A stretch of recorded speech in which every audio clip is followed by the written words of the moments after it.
আসসালামু আলাইকুম। ওয়ালাইকুম আসসালাম। আজকে এই ক্লাসটিতে আমরা দেখাবো হাজার নয়, লক্ষ নয়, অগণিত বাক্য তৈরি করার কৌশল।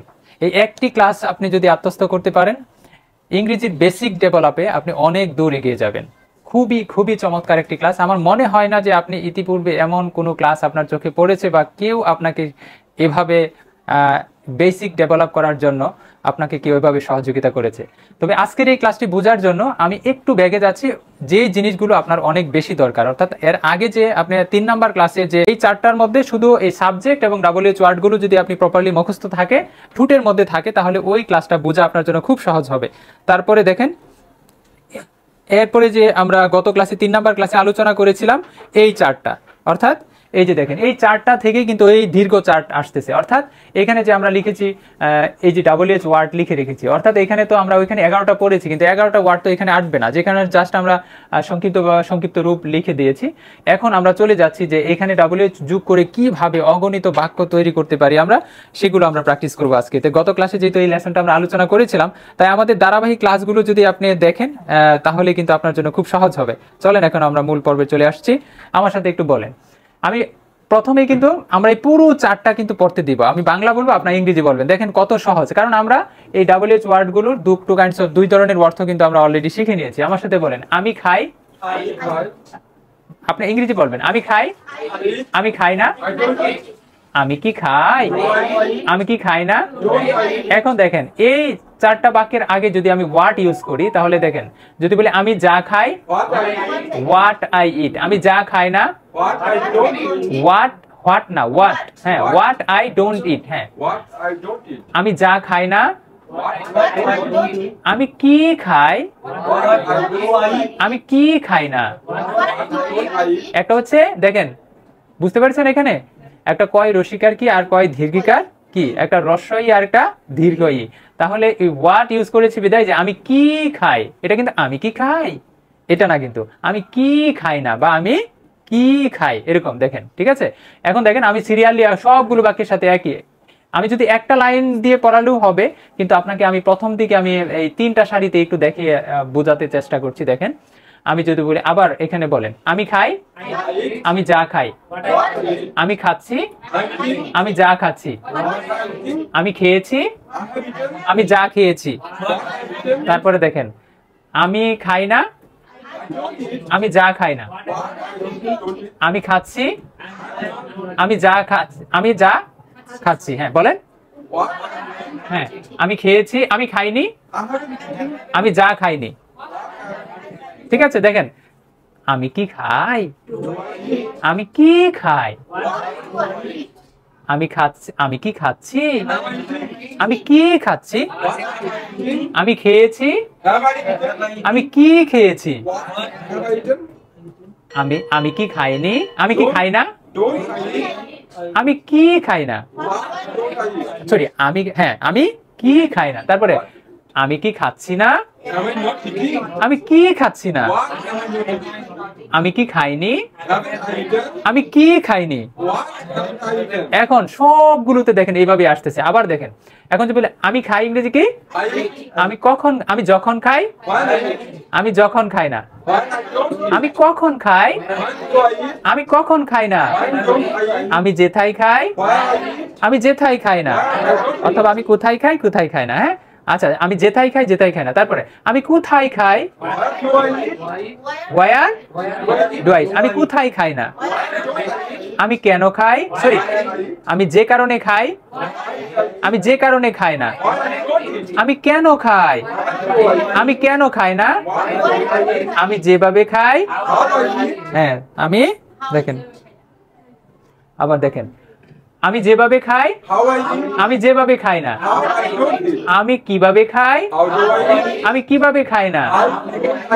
হ্যাঁ, আমি মনে করেন এখানে খাওয়া অর্থে তো এখন ইট দিয়ে ব্যবহার করছি। এখন এখানে একটা যেহেতু একটা বাক্যটা অর্থবোধক হয় না, যেখানে আমরা বারটা চেঞ্জ করে দিছি। ঠিক আছে। দেখেন, আমি যাকে পছন্দ করি।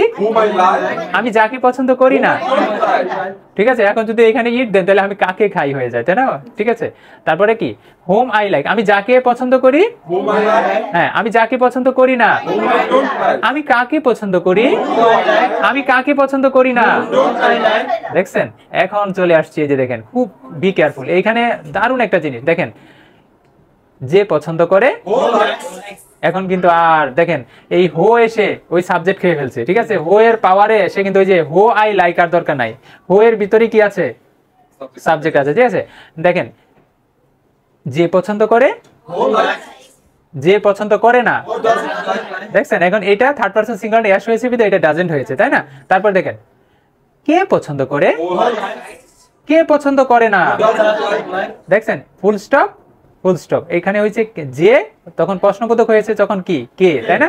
তারপরে ফুল, হ্যাঁ কে পছন্দ করে, কে পছন্দ করে না, দেখেন যারা পছন্দ করে, এখন আর এস নাই, যারা পছন্দ করে, যারা পছন্দ করে না, কারা পছন্দ করে, কারা পছন্দ করে না, দেখছেন? তারপরে দেখেন এখন আবার ইট নিয়ে আসলাম আগের মতো, দেখেন আমি যে খাবারটি খাই, উইচ, উইচ, উইচের পরে একটা নাউন আনতে হয় আর কি, যে উইচ ফুড, উইচের সাথে সবসময় দেখবেন একটা নাউন আসে, ঠিক আছে, কোনটি, উইচ, তারপর দেখেন উইচ ফুড আই ইট, আমি যে খাবারটি খাই, আমি যে খাবারটি খাই না, হ্যাঁ তারপরে দেখেন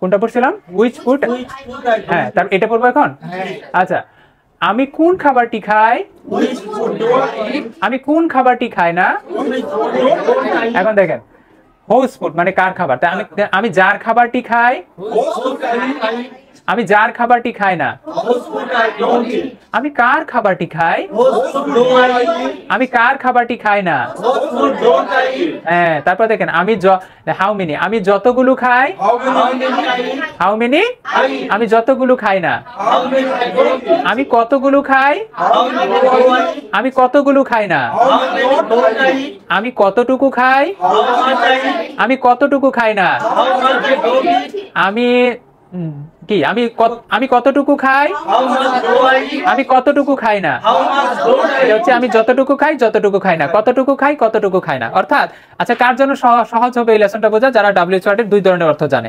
অর্থাৎ এখানে প্রত্যেকটা প্যাটার্নে দেখেন আই ইট, আই ডোন্ট ইট, এখানে যখন ফুল স্টপ হবে, এর আগে যখন ডাব্লিউএইচ ওয়ার্ড হবে তখন অর্থ হবে বামের গুলো, ওইখানে উপরে আছে, আর যে ডান দিকের নিচে যখন প্রশ্ন হবে তখন অর্থ হবে ডান দিকের গুলো, ঠিক আছে। এখন খেয়াল করেন কিভাবে অগণিত বাক্য হয়। এখানে বাক্য আছে মনে হয় কতগুলো আছে, ধরেন এখানে 50টা বাক্য, কয়টা, 50টা বাক্য। আচ্ছা 50টা বাক্যের মধ্যে আমি ক্যালকুলেশনটা আপনাদেরকে একটু দেখাই। এখন আমরা কিন্তু একটা সারি পড়াইছি, তাই না?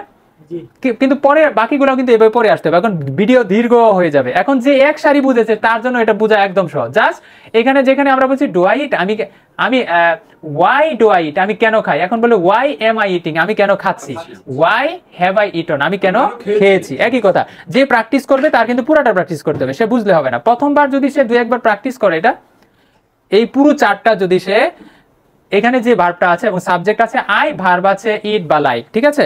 এখন সাবজেক্ট আই এবং ইট দিয়ে সে প্র্যাকটিস করতে, আই সাবজেক্ট, ইট হচ্ছে ভার্ব দিয়ে প্র্যাকটিস করছে। পুরো লেসনটা যদি সে 3বার প্র্যাকটিস করে তাহলে কিন্তু তার আজীবনের জন্য এই বাক্য তৈরি করার আর কৌশলগুলো কিন্তু সে আত্মস্থ করে নেবে, এক বাক্য থেকে আরেক বাক্যে রূপান্তর, ঠিক আছে। এখন একটা জিনিস খেয়াল করেন, এখন এখানে যদি 50টা সেন্টেন্স হয়, আমি যে বললাম যে এই ক্লাসটিতে আপনি অগণিত বাক্য তৈরি করতে পারবেন, এটা কোনো ক্যালকুলেশন করে আপনি বুঝাতে পারবো না আমি। দেখেন আচ্ছা এখানে আমরা কয়টা সাবজেক্ট পড়ছিলাম, এখানে একটা, আর পূর্বে পড়ে আসছি কয়টা, 11টা। আচ্ছা সাবজেক্ট কি 11টা না অগণিত? আপনি এখানে আয়ের জায়গায় যত সাবজেক্ট বসাবেন, এখানে মনে করি 1 কোটি নাম বসাবেন, কথার কথা, তাহলে 1 কোটি বাক্য হলো না। এখন সেভাবেও না, আমি বলতেছি ধরেন 11টা, 10টা বা কয়টা, 10টা সাবজেক্ট, আপনি 10টা সাবজেক্ট আয়ের জায়গায় বসাবেন, তাহলে এইখানে আয়ের জায়গায় যদি উই দিয়ে দিই তাহলে আরো 50টা বাক্য হলো। এখানে আয়ের জায়গায় যদি ইউ দিয়ে দিই তাহলে আরো 50টা বাক্য হলো। এখানে যদি আয়ের জায়গায় দে দিয়ে দিই তাহলে আরো 50টা বাক্য হলো। এখন এই ইট কিন্তু পরিবর্তন করি নাই। আচ্ছা ইটের জায়গায় যদি আমরা 100 বার পরিবর্তন করি, আপনি ক্যালকুলেশন করে দেখবেন লক্ষ লক্ষ বাক্য তৈরি হচ্ছে। আপনার ক্যালকুলেশন করে ক্যালকুলেটরে আসবে না। জাস্ট এত বাক্য প্র্যাকটিসের দরকার নেই। জাস্ট আপনি একটা আইডিয়া নিলেন, এখন আপনি নিজ থেকেই বলবেন যে আমি এখন 1 কোটি বাক্য বানাইতে পারবো। আপনি বলবেন যে আমার আর টেনশনে কিছু নেই, আমি এখন কোটি কোটি বাক্য বানানোর মতো একটা টেকনিক আমার মাথায় চলে আসছে।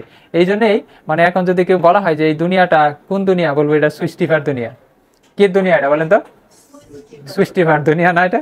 সৃষ্টিফার দুনিয়া কিরকম? আপনার সব কাজ হয় আলোর গতিতে। কিসের গতিতে? আলোর গতিতে। এখন আপনার গতি যদি থাকে মনে করেন কত ঘন্টায়, ঘন্টায় মনে করেন আপনার কিলো মনে করেন 10 কিলোমিটার, নাকি 10 কিলো যেতে পারবেন 1 ঘন্টায়? না, আরো কম। তাই আলোর গতি 1,86,000 মাইল। সকল কাজ হয় কিসের গতিতে? আলোর গতিতে। ওই যে গতকালকে চ্যাটজিপিটি দেখাইলাম আপনাকে, দেখেন কিভাবে হয়। ঠিক আছে, একটা ক্লাস নিচ্ছি, একটু অপেক্ষা করেন। হ্যাঁ, তারপরে এখন সব কাজ আলোর গতিতে। আপনার গতি যদি এরকম থাকে তাহলে তো আপনি আগাইতে পারবেন না। এখন দেখেন, আপনি বলবেন, আপনি যদি কেউ এই কথা বলেন যে আজকের একটা ক্লাস করে আমি 1 কোটি বাক্য বানানোর কৌশল শিখছি, বলবো পাগল হয়ে গেছেন, 1 কোটি বাক্য পড়লেও তো আপনার কম করে 2 মাস লাগবে, ঠিক না? কিন্তু এই টেকনিক শিখে নিতে হবে। আপনি টেকনিক্যালি যদি আপনি টেকনিক ডেভেলপ করে নেন তাহলে অনেকের থেকে, আপনার বয়স অল্প কিন্তু অনেকে বলে না, দেখবেন যে একটুকে আমাকে বলছিল, বলতেছে চুল এমনি এমনি ফাঁকায় নাই। ঠিক আছে, বলতেছে যে চুল এমনি এমনি পাকায় নাই, মানে তো বেড়ার গায়ে তো চুল অনেক সব পাক না, ও বেশি চালাক নাকি? আর চুল পাকলে মানুষ বুদ্ধিমান হয় না। ঠিক আছে, টেকনিক দিয়ে কাজ করে আপনাকে সামনে বাড়তে হবে। ঠিক আছে, অন্যরা যে কাজ যদি মনে করেন শারীরিক পরিশ্রম যে বেশি করতে পারে, সেই যদি বেশি সুখী হইতো বা তার বেশি সফল মানুষ হইতো, তাহলে হাতি তো অনেক বেশি পরিশ্রম করতে পারে, শক্তি অনেক তো বেশি, অথবা ঠেলা গাড়ি চালা, অথবা যে তাকে ইনসাল্ট করছি না, মানে জাস্ট একটা মেটাফরিক আর কি। ঠিক আছে, এক্সাম্পল দিচ্ছি। তো যে কারণে বললাম যে আজকের এই টেকনিকটা আপনাদের কাছে কেমন লাগছে বলেন তো? হ্যাঁ, এই টেকনিকটা যদি বাচ্চাদেরকে আপনারা ঠিক এইভাবে শিখিয়ে দেন তাহলে সেইভাবে বসে বসে পড়লো। এই লেসনটা না হোক সে 1 মাস প্র্যাকটিস করুক, সমস্যা কি? এই লেসনটা দিয়ে 1 মাস প্র্যাকটিস করেছে, একটা চার্ট ডেভেলপ করতে পারে। পরের চার্টে যখন আই ডিড এর ফর্ম চলে আসবে, যে আই এইট আমি খেয়েছিলাম, হ্যাঁ আই ওয়াজ ইটিং আমি খাচ্ছিলাম, আই হ্যাড ইটন আমি, এরকম যদি চলে আসে তখন তো বাকিগুলো আছে অটোমেটিক্যালি পারবে। একটা চার্ট পড়লে বাকি অটো হয়ে যায়। যখন তারপরে ফর্ম আসবে আই উইল ইট আমি খাবো, আই উইল বি ইটিং আমি খেতে থাকবো, এরকম ফর্ম আসবে, তাই না? একই, একটা চার্ট হয়ে গেলে অটো হয়ে যাবে তার জন্য। ঠিক আছে, তো আজকে এই পর্যন্তই থাক। দেখা হবে পরবর্তী 5ম ক্লাসে। আমাদের সঙ্গেই থাকুন, আমাদের ধারাবাহিক ক্লাসগুলো নিয়মিত দেখুন। ঠিক আছে, আর নেটের সমস্যা হলে এরকম ঝাপসা হয়ে যায় আর কি। ঠিক আছে, আজকে পর্যন্ত। পরবর্তী ক্লাসে কি দেখাবো একটু দেখাই। পরবর্তী ক্লাসে আমরা আসবো কি, এইখান থেকে দেখেন কোন কোন ভার্বের মধ্যে আমরা সাধারণত কন্টিনিউয়াস ফর্ম হয় না, এই ইম্পর্টেন্ট ভার্বগুলো দেখাবো, কিছু প্রনাউন্সিয়েশন দেখাবো, উচ্চারণগুলো কিভাবে হয়, তারপরে বাক্য তৈরির কৌশলে চলে আসবো। আমরা যে উপরে চার্ট পড়েছি সেই চার্টের উপর ভিত্তি করে কিভাবে বাক্য তৈরি করব সেটা দেখাবো ইনশাআল্লাহ। ঠিক আছে, আজকে এই পর্যন্তই। সকলেই ভালো থাকুন, আল্লাহ পাক সকলকে স্বস্থানে ভালো রাখুন, সেই শুভকামনায় আজকের মতো বিদায় নিচ্ছি। দেখা হবে আগামী এপিসোডে। আসসালামু আলাইকুম ওয়া রাহমাতুল্লাহি ওয়া বারাকাতুহু।